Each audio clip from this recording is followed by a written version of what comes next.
Good morning students. आज हम बात करने वाले हैं किसकी। पिछली लेक्चर्स में हमने बात करी थी कि भाई कास्ट इन सीटू फाइल्स क्या होती है। ठीक है, कास्ट इन सीटू पहले कास्ट की जाती है, मतलब साइट पे जो फाइल को कास्ट किया जाता है उसको बोलते हैं अपन कास्ट इन सीटू फाइल्स। ठीक है, आज हम बात करने वाले हैं किसकी। आज हम बात करेंगे प्री कास्ट कॉन्क्रीट फाइल्स की। तो दोस्तों, प्री कास्ट कॉन्क्रीट फाइल्स क्या होता है? ये बहुत बार जीटीयू में पूछा हुआ है क्वेश्चन। जीटीयू में 2011 में पूछा गया क्वेश्चन है और दिसंबर 2011 में भी इसको पूछा गया था। ठीक है, तो पूछा गया आता है। तो जो प्री कास्ट क्या होता है? Precast is defined as reinforcement concrete piles which moduled in circular, square, rectangle और octagon form। ठीक है, ये जो पाइल्स हैं वो उसको किसमें मोल्डेड रहती है? ये पाइल्स ये मोल्डेड रहती हैं एक तो सर्कुलर फॉर्म में, स्क्वायर फॉर्म में एंड रेक्टेंगल फॉर्म में। क्लियर? ये अपन को दिमाग में एक पॉइंट आ गया। ठीक है, ये जो पाइल्स हैं वो कास्ट और क्योर होती है कहाँ पे? कास्टिंग यार्ड में। ठीक है, तो इसके लिए अपन को क्या चाहिए होगा? कास्ट एंड क्योरिंग के लिए अपन को चाहिए होगा कास्टिंग यार्ड। अब कास्टिंग यार्ड क्या होता है? नॉर्मल यार्ड होते हैं ना, वैसे ही कास्टिंग यार्ड होता है। नॉर्मल यार्ड पे मतलब कास्टिंग यार्ड एक पूरा का पूरा मैन्युफैक्चरिंग यूनिट होता है जहाँ से पाइल ट्रांसपोर्ट होती है एक साइड पे ड्राइव करने के लिए। ठीक है, पहले वहां पे मैं कास्ट करूंगा फाइल को, फिर उसको क्योर करने के बाद मैं जो अवेलेबल साइट है उस पर भेजूंगा। फिर they are drive in similar manner as timber piles. ये जो पाइल्स हैं हमारी प्री कास्ट कॉन्क्रीट पाइल्स, वो सेम मैनर में जिससे टिम्बर पाइल को अपन कास्ट करते हैं, ड्राइव करते हैं, उस तरीके से ही ये भी ड्राइव करती है। ये साइज जो साइज की ये इनकी जो साइज होती है casting situ precast concrete piles की, वो होती है 30 to 50 सेंटीमीटर लेंथ में and 4.5 metre to 30 to 50 centimetre इनकी वो रहती है, विड्थ रहती है, और 4.5 मीटर से 30 मीटर की इनकी लेंथ रहती है। क्लियर? Sorry for this. अब function of reinforcement in precast piles is resist the stresses produce on the account of its handling, drive and load which the piles if finally expected to the receive. ठीक है, जो reinforcement का जो हमारा system होता है इसका क्या बोलते हैं पाइल्स के लिए, वो हैंडलिंग करने के लिए उसके अंदर रेनफोर्समेंट डाले होते हैं। ठीक है, जो लोडिंग और क्या बोलते हैं ड्राइविंग के समय हमें काम आते हैं। ठीक है, तो रेनफोर्समेंट इसलिए उसके अंदर हम प्रीकास्ट पाइल के अंदर डालते हैं। लॉन्गिट्यूडनल रेनफोर्समेंट है वो कंसिस्ट होता है स्टील बार का। तो लॉन्गिट्यूडनल रेनफोर्समेंट कितने का होता है उसके अंदर?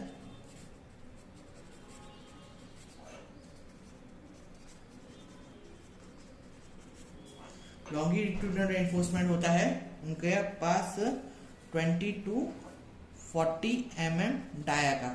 मतलब जो हमारे सलिए होते हैं उनका जो डायामीटर होगा कितना होगा? 20 to 40। क्लियर? और जो लेटरल रेनफोर्समेंट होते हैं, ठीक है, वो कितने के होते हैं? लेटरल रेनफोर्समेंट जो होते हैं इनके वो होते हैं 6 to 10 mm के डाया के। ठीक है, और spacing between the lateral ties are 10 centimetre to 1 metre length. ठीक है, अब ये देखो, ये रेनफोर्समेंट है समझो एक,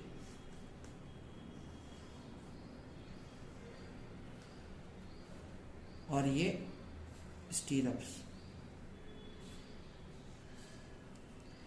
तो इसका जो डिस्टेंस है, बीच का distance, spacing of lateral ties, इनका जो डिस्टेंस है वो कितना रहेगा, 10 सेंटीमीटर से लेके 1 मीटर तक, ठीक है। Spacing between lateral ties of bottom and bottom of piles and intermediate portion is about 30 centimetre. जो स्पेसिंग ऑफ लेटरल टाइज रहेगा वो कितना रहेगा, 10 सेंटीमीटर से 1 मीटर का रहेगा, ठीक है, 1 मीटर की लेंथ का रहेगा। और जो top and bottom of the pile है वहां पे वो जो मतलब जो हमारी पाइल रहेगी टॉप की और बॉटम की, जो पाइल मैंने आपको बताया था पाइल किस तरीके से होती है, बॉटम की और टॉप की, हमारी जो पाइल का जो स्पेसिंग रहेगा वो इंटरमीडिएट पोर्शन का कितना रहेगा, 30 सेंटीमीटर समझ में।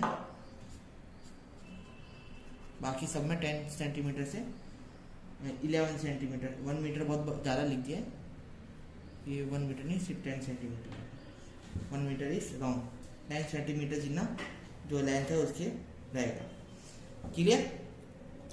तो ये था भाई प्रीकास्ट पाइल के बारे में थोड़ा ओवरव्यू। अब प्रोसेस ऑफ प्रीकास्ट पाइल किस तरीके से प्रोसेस करी जाती है उसके बारे में हम थोड़ा पढ़ेंगे, ठीक है।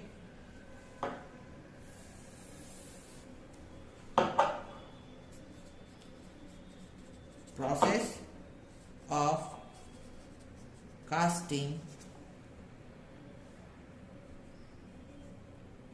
a precast concrete piles। किस तरीके से पहले मैं ये पाइल्स को बना सकता हूँ, ठीक है।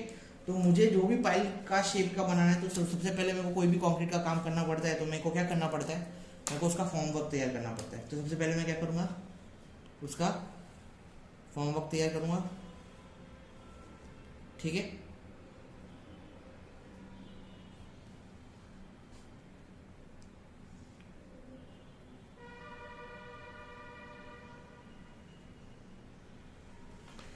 उसका फॉर्म वर्क तैयार कर लिया, ठीक है। क्या करने का, प्रिपेयर अ मेटेलिक, ये जो फॉर्म वर्क है वो मेटेलिक रहता है, ठीक है।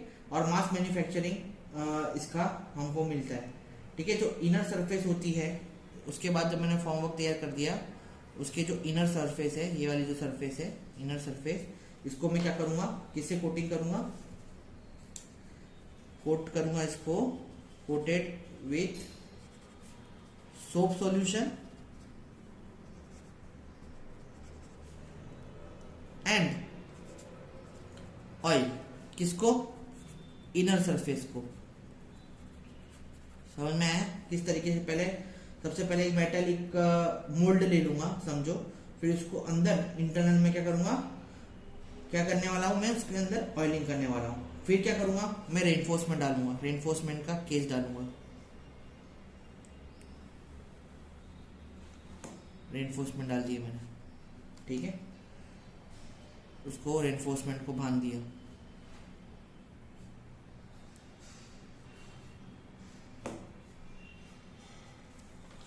रेनफोर्समेंट डाल के रेनफोर्समेंट को मैंने बांध दिया, क्लियर। अब मैं क्या करूंगा, रेनफोर्समेंट को मैंने बांध दिया है। अब रेनफोर्समेंट को बांधने के बाद मैं उसके अंदर कंक्रीटिंग डालना चालू करूंगा, कंक्रीटिंग करूंगा।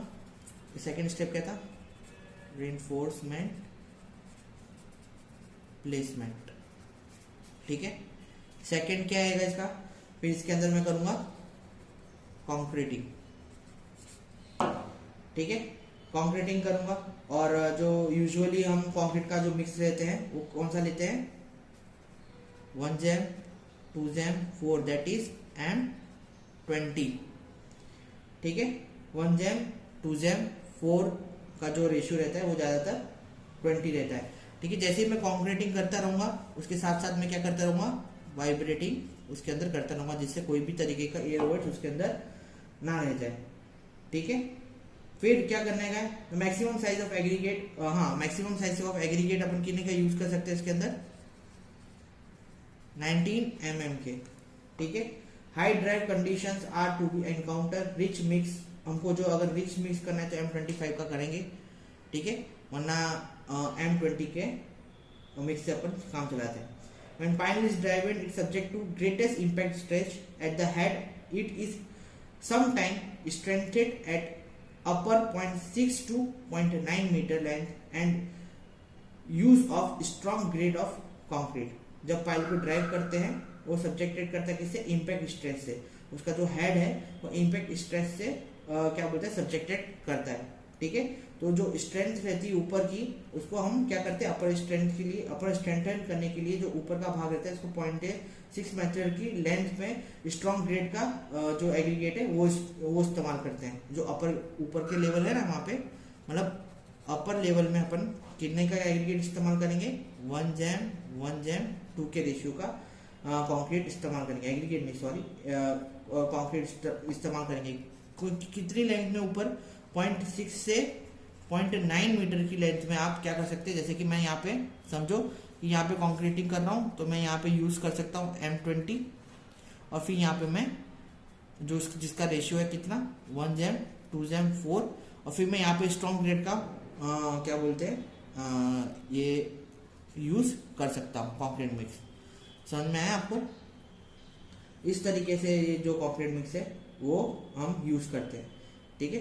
अब इसके अंदर होगा क्या, ये मैंने कास्ट कर दिया, सब हो गया। अब इसका मैं क्या करने वाला हूँ, अब मैं 3 दिन के लिए इसको रख दूंगा और आफ्टर 3 डेज उसको मैं फॉर्म वर्क को रिमूव कर दूंगा। तो मैं आफ्टर 3